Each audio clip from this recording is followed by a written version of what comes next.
Hello, my name is Matt Pond.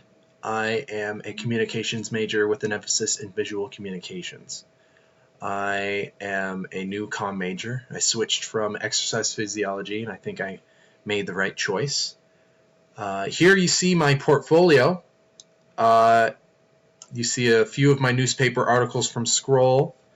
There's cover letters, there's things like that. There's not a lot of things here, but I hope to change that this coming semester and the semesters after that. I am in video, as you know, and I also am in the radio practicum, so I'm hoping to add some of those mediums to this portfolio as well. I changed my major to communications because I love stories, and I want to be able to create those stories and tell stories in different mediums. And I'm very excited to have the opportunity to do that. Thank you.